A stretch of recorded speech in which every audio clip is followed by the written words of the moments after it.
থামছে না অ্যাম্বুলেন্স সিন্ডিকেটের নৈরাজ্য। হাসপাতালে নেয়ার পথে দুর্বৃত্তরা আটকে দেয় অ্যাম্বুলেন্স, মারা যান রোগী।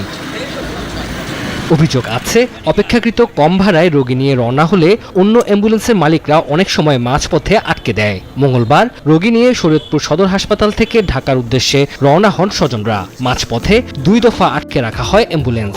এতে হাসপাতালে নেয়ার পথে মৃত্যু হয় ডামুডা উপজেলার বাসিন্দা জামশেদ আলীর। আমার গাড়ি তারা সিগন্যাল দিছে, সিগন্যাল দেওয়ার পর আমি গাড়িটা বামে চাপাইছি। বামে চাপানোর পরে 3-4 জন আমার ডান পাশ দিয়ে আইসা আমার গাড়ি চাবি নিয়ে গেছে। চাবি নিয়ে তারা মনে করে যে আমার সাথে খুব ধস্তাধস্তি করছে। তারা আমার গাড়ি নিয়ে রুগী নিয়ে যাইতে দিবে না ঢাকা। কোটাপাড়া বেশ নাকি হেঁটে যায় গাড়ি ধরছে, ধরিয়া অনেকক্ষণ ইয়া করছে, পাবো ধরিয়া কোনো রকম গেছে, 2টা লোকজন জড়ো হয়ে গেছে।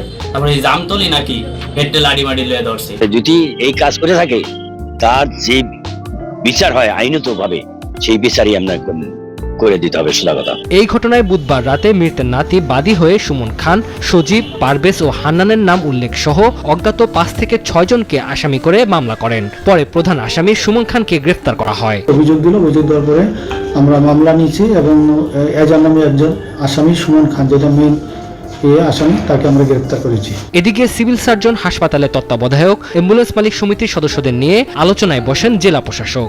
রাখলাম এবং সেটা যদি ব্যত্যয় ঘটায় তখন তো আমরা দেখবো, অন্য জিনিসগুলো আমরা দেখবো। কয়টা অ্যাম্বুলেন্স আমাদের শরীয়তপুর থেকে, মানে তাদের যে এনলিস্টেড অ্যাম্বুলেন্স শরীয়তপুর থেকে, আমাদের সরকারিতে একটা আছে, সেটা বাইরে দিনে কয়টা গেল, এই হিসাবটা তারা প্রত্যেক দিন আমাদের যে হাসপাতালের তত্ত্বাবধায়ক আছেন ওনার কাছে দিবেন।